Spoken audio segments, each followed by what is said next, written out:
Welcome to the Conquer Risk podcast. I'm Christopher Norton. There's been much discussion in our industry recently about attire, so I thought I would offer my views on the subject by wearing this London fog jacket my father purchased in 1977. With that out of the way, I am ecstatic to have our guest today, Alex Cavalieri. Welcome to the podcast. Thanks for having me. I am excited to be here, and I love that jacket. Oh, thanks. It's great. My partner loves it. So Manisha's been on your podcast, and we talk often, but this is the first time we get to do this. So I'm really excited to kind of jump in, because anytime a marketer gets to talk to a marketer, there's an opportunity to really geek out. Yes. But I thought we could do something that we've certainly never done on this podcast before, which is talk about where the breakdown points are for advisors as they're marketing. Because I don't know about you, but we see like a big spectrum of people, from people that have really aggressive marketing efforts, and then people that still don't even have a website, which I really struggle to wrap my brain around. But on the journey, where do you as an expert see people fall off the rails from the beginning to even when they're having some success? So to just get us started, what do you think are some of the biggest either misconceptions or mistakes that advisors have or make when they're first starting to get into marketing? To get into it, I think there's a couple of things that I think advisors specifically run into issues when they're starting their marketing journey. And we see all different points. To your point, we see people who are coming in who have done some stuff, thrown some stuff at the wall, hoping it will stick, have no website, have a website that's not functional. We see that a lot. But I think a few of the biggest things, I think the three biggest things that we see are, first of which is, one, not truly understanding who they're going after from a customer perspective or a client perspective. I think when an advisor, and this is hard to do, right? Because especially if you're a young advisor, you want to just bring in as much money as you can. And you want to have, you don't want to necessarily close off anybody who could become a client. So from that perspective, I fully get why advisors struggle with this, and we empathize with them in a big way. But I think the biggest mistake that we see is not being super clear from a marketing perspective on who you're communicating to and why, is the biggest mistake that we see advisors make. Go ahead. I was just going to identify with that a little bit, because in my agency days, the first place we would always start was trying to get to the core of their value proposition beyond all the jargon and the things that everybody says, to help them distinguish. Because when you asked them, well, who is your ideal client? The answer was always basically old people with money. Right. And they couldn't define it beyond that. And so by getting to the core of, well, how do you see your offering? You could usually help them identify an audience. And that's something I think we've even struggled with a little bit at Potomac, as we've launched this research product, because it's the first thing that we have that is a broader scope and has, I think, potential for a wider audience of financial advisors. But it's really easy to sit back and be like, well, this is for everybody, all advisors, everybody wants this. Yeah. And we've had to narrow that down and get a little bit more focused, because while maybe that's true, the people that will actually be interested and get daily use out of the product is a narrower band. Yeah. And we've struggled with the same thing. Originally, we were like, every advisor, we can partner with in marketing, like, let's go. And we've very quickly realized that, we partnered with a certain type of advisor. Small to medium size RIAs was our sweet spot for our product and our platform. And I think that for advisors, to get clear on who you're going after is not only important from like a business service standpoint, but it's also important from just an energy perspective, like a mental and a physical energy standpoint. If you're having to 1 week create a piece of content for pre-retirees, and then the next week you're trying to create a piece of content for millennials who are looking to buy a house, it is just such a different way of thinking. And it's very hard to parse your energy purely from a creation standpoint at the end of the day. That is really insightful, because I think the most common failure I see people make at the beginning is burnout, because they're like, I'm going to do this. And then after a month, they're like, I am so exhausted. I'm never writing another thing again. And they don't. And that goes back to your point, though, because they're so broadly focused, they're trying to do all these things, and they can't build on it, and they get frustrated and they stop. Yeah. And I think to that point too, it also gets to this place where it takes a long time for people to recognize you as an expert in a specific space. And you get sick of yourself talking. Like, it's just the reality. You get sick of saying the same thing. I get sick of saying the same. I'm sure you do. Like, I'm sure Manish does. Manish has quit this podcast like 2 or 3 times because he was so tired. Yeah, exactly. So you're going to get sick of yourself. And that's just the reality. And I think the key there is that even if you're getting sick of yourself, at the end of the day, the person at the other end who's listening, consuming, reading, whatever it is, they may be seeing that for the first time. They may be seeing that for the second time. They may be seeing that for the 6th time, but they haven't taken action. So it's to that point where it is about repetition, which kind of bleeds into like the second mistake of like, marketing takes a long time. And there is a misconception, and I blame marketers for this in our space. Truly, I do, because there's a misconception that you can turn on something and you're just going to, it's going to release, the waterfall, and you're going to see, and we all get the DMs on LinkedIn. Hey, I can help you get 50, 60 leads a month right off the bat, no money down, whatever. And I think that's a misconception. No, for the low price. The low price. Yeah. So that's a misconception, which has generated this idea of like marketing, brand building, momentum in communications doesn't take a lot of time, and it does. And it takes a lot of time for you as a brand, as an advisor, as a practice to build that momentum. And the best way to do that is to go out with the same message to the same group, repackage it in 50 different ways, and talk about a lot of similar things to the same audience on their pain points. I wholeheartedly agree. And I think we've used the example before, but this podcast, which has begun to really gain some traction, and we're very grateful for that audience and the people that share it, but we were 2 years head down before that happened. It was, when we cracked like 4 dozen views, we were like, all right, yeah, here we go. And then after 2 years, we finally started to see real growth. And let me tell you, we quit many, many times in there. It was Manish sometimes. Other times it was me. I was like, I'm so tired of editing these damn videos. Why do we still do this? Yeah. But we stuck with it. And here we are. Yeah, Manish may hate me for saying this, but I remember when he wasn't too fond of Twitter back in the day when it came to it from a business perspective. This was back in, I think, 2019, maybe 2018, one of the 2 years. But I remember going back and forth with him on Twitter and about social, about business development and marketing and brand building. As he was going through and Potomac was going through those early days in the marketing side. Yeah. Well, to pick on him even more, he was really frustrated with one of the, I don't know.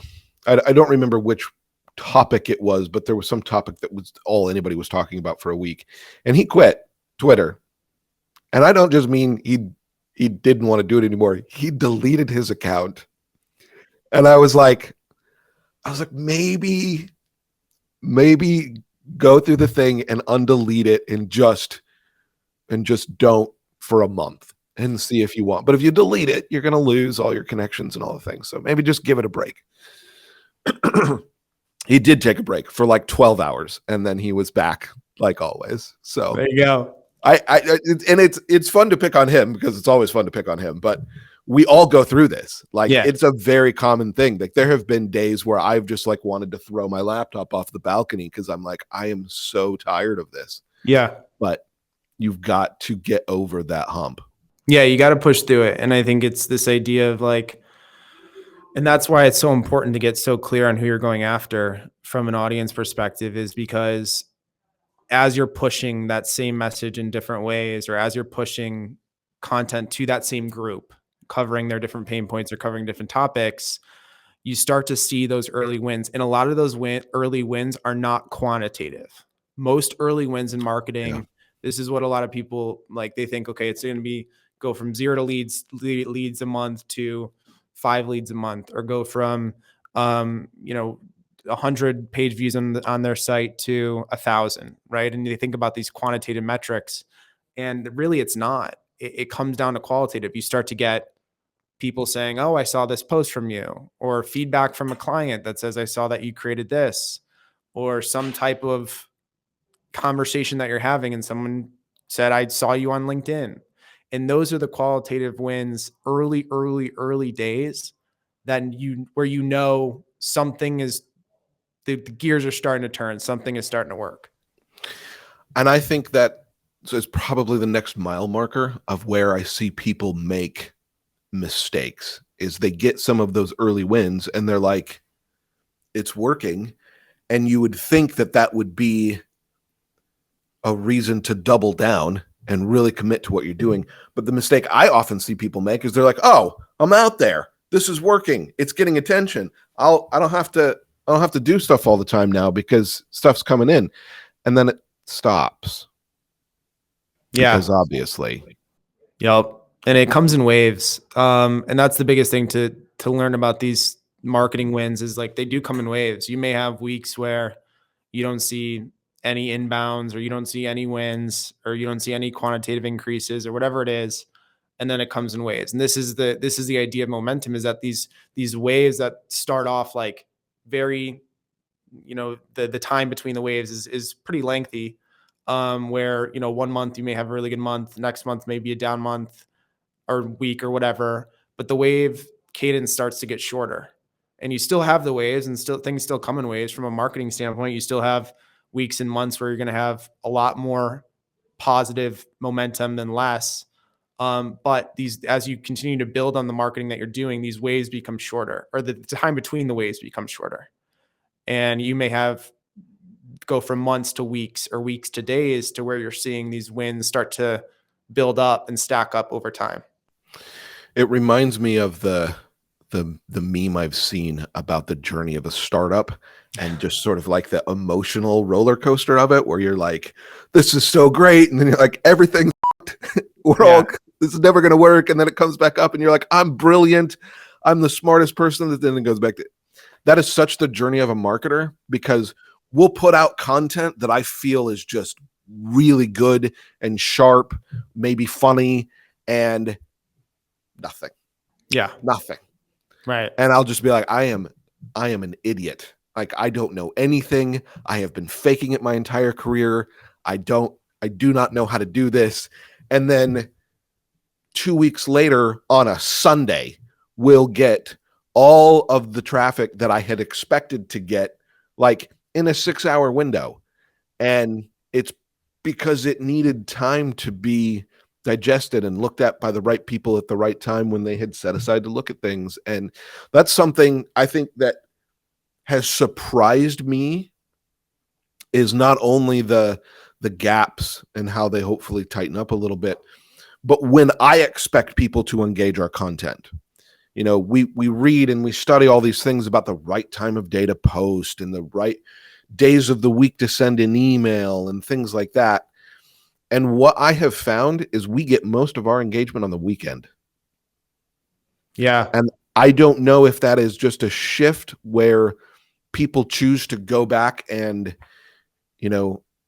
absorb this kind of content on a Sunday night, or maybe on a Saturday when they're working out or something, but it never happens when I think it's going to happen.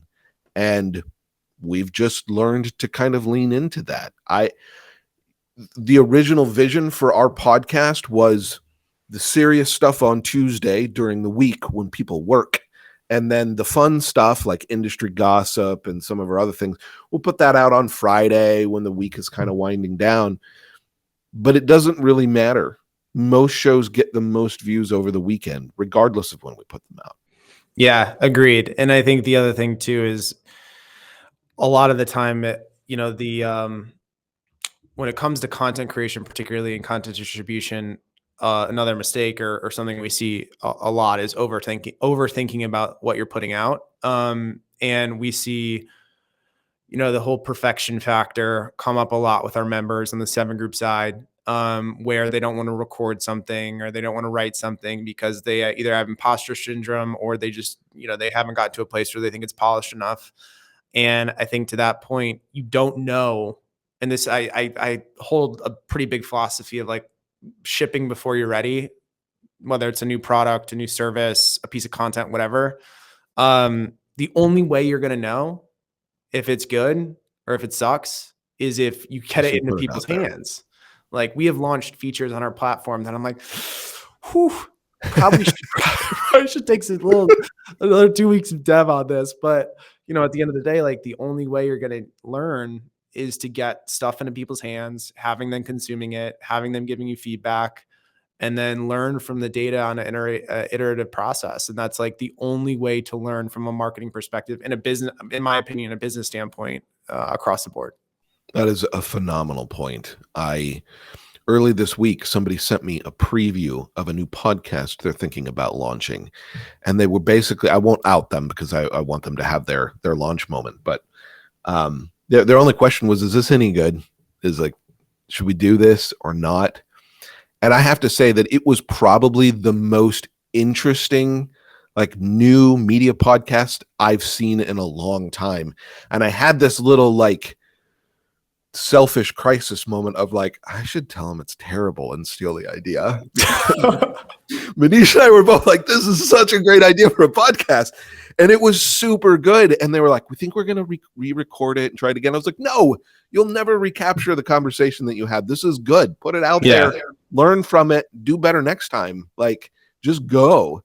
Mm-hmm. Yeah. And you need your checkpoints in terms of making sure you foundationally are set up appropriately. Like if you're recording, you should have a proper mic set up. You should have a proper camera set up. There are things that you kind of need to do before you should ship, essentially. But at the end of the day, your most editing is never perfect. And if you get into a wormhole on like editing anything or copywriting, you're just going to even drive that burnout factor further, in any situation. Well, and there's so many great resources out there now for people that want to get started. We have a lot of marketing companies have them with tools on the gear to get the kind of, I mean, we're recording on StreamYard right now, which basically alleviates 90% of the editing that we used to do. Yeah. So I think the whole barrier to entry is really coming down for people. Yeah, agreed. The last kind of mile marker I wanted to touch on with you is where do you see the successful people make mistakes? And by successful, I mean they've gotten over a lot of these things that we've been talking about. They have a good marketing engine running. They've got consistent leads coming in. Where do you see those people making mistakes?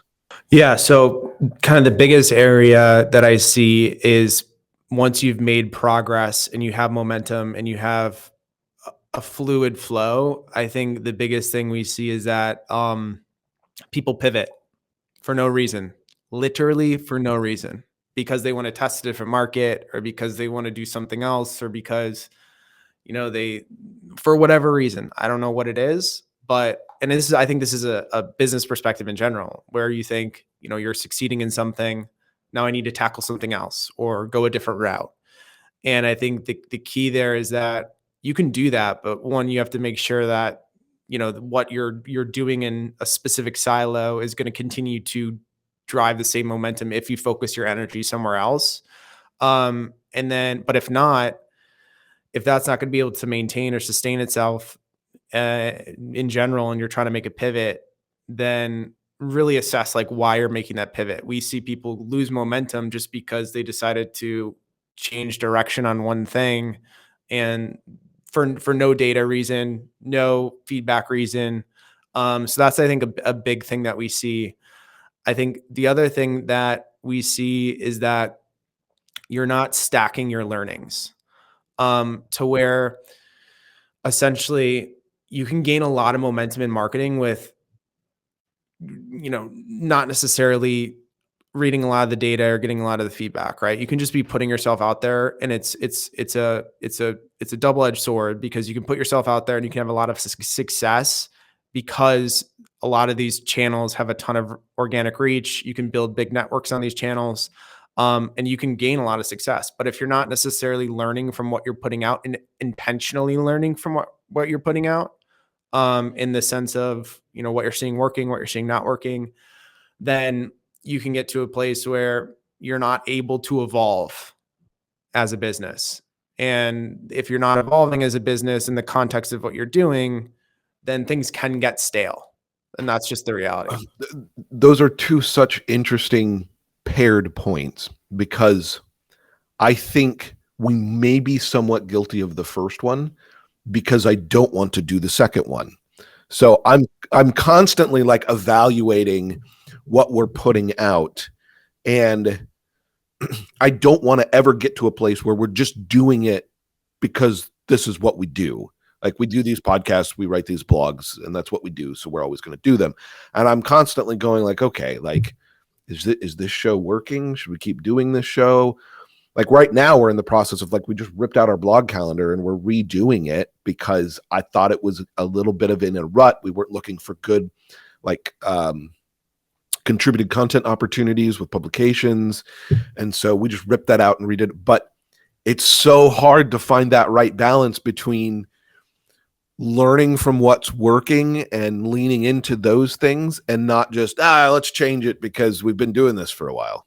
Right. Yeah, it's true. And I think that's where you kind of get to like this like stacked learning process, where essentially as you're pivoting, or not as you're pivoting, as you're tinkering with things, you're optimizing, you're tinkering, you're changing, potentially evolving, whatever it is on anything you're putting out or anything that you're doing, advertising, content production, email marketing, whatever it is.